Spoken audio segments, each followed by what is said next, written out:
नागपुर, हैदराबाद, हावड़ा साधनों के अभाव में नहीं मना पाए कि उनके जाने के बाद आंदोलन चलते रहना चाहिए।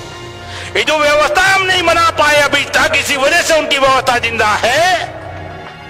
और मेश्राम साहब ने कहा आने वाली जनरेशन के लिए जाने से पहले व्यवस्था बनाकर जाएंगे, जाने से पहले व्यवस्था बनाकर जाएंगे। और कोई आएगा आजादी दिलाएगा इसके भरोसे पर नहीं है, जीते जी आजादी हासिल करेंगे। गांधी की थियरी को नहीं मानते, उन्होंने कहा डू एंड डाई, करो या मरो, उसको नहीं मानते हम कहते हैं डू बिफोर डाई, मरने से पहले कुछ करो, करो या मरो। नहीं मरोगे तो क्या करोगे? अरे मरने से पहले कुछ करो, ताकि आने वाली जनरेशन कहे कि हमारे पुरखों ने हमें आजाद करके गए। अगर ये नहीं किया तो आने वाली जनरेशन हमारी तस्वीरों पर थूकेगी कि हमारे दादा तो लायक थे, ज्योतिराव फुले बाबा साहब अम्बेडकर के समय लायक थे, उन्होंने अधिकार दिलवाए, हमारे बाप नालायक निकले, अधिकार बचा भी नहीं पाए। आने वाली जनरेशन हमारी तस्वीरों पर थूकेगी।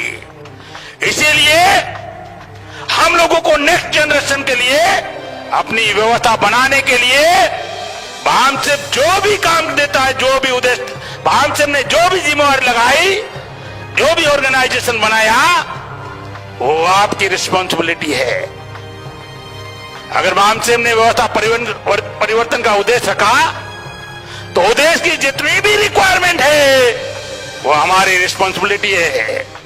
आप ये नहीं कह सकते हो कि विद्यार्थियों का काम विद्यार्थी देख ले, आप ये नहीं कह सकते कि महिला का काम महिलाएं देखे, आप ये नहीं कह सकते हो किसानों का काम किसान देखे, आप ये नहीं कह सकते आदिवासी का काम आदिवासी देखे, आप ये नहीं कह सकते गुमंतु का काम गुमंतु देखे, आप ये नहीं कह सकते मुसलमानों की समस्या मुसलमान देखे।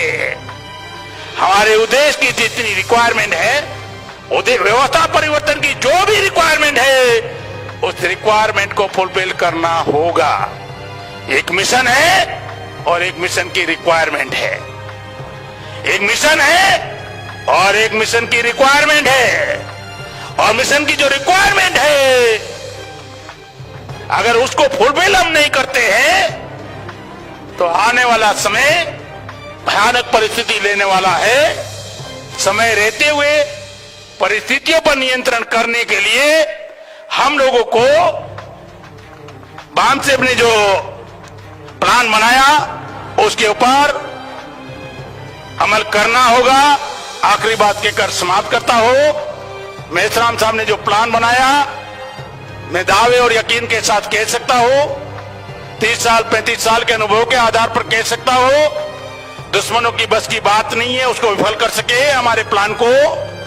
हम अगर विफल हो सकते हैं केवल मात्र एक तरीके से, अगर हमने ईमानदारी से काम नहीं किया तो। अगर हमने ईमानदारी से काम नहीं किया तो विफल हो सकते हैं। और यही कारण है, पिछले 20 साल पहले मेश्राम साहब ने स्पीच में कहा था कि ब्राह्मण हमें गुलाम बनाए रखना चाहते हैं, इसलिए हम गुलाम नहीं है। वो गुलाम बनाए रखना चाहते इसलिए हम गुलाम नहीं है। हम आजाद होना नहीं चाहते इसलिए गुलाम है। हम आजाद होना नहीं चाहते इसलिए गुलाम है।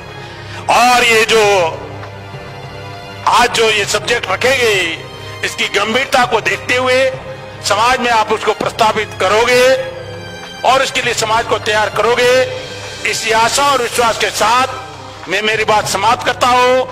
आपने मेरी बात ध्यान से सुना, इसके लिए मैं आपका आभारी हूं। धन्यवाद। जय मुनवासी। धन्यवाद सर।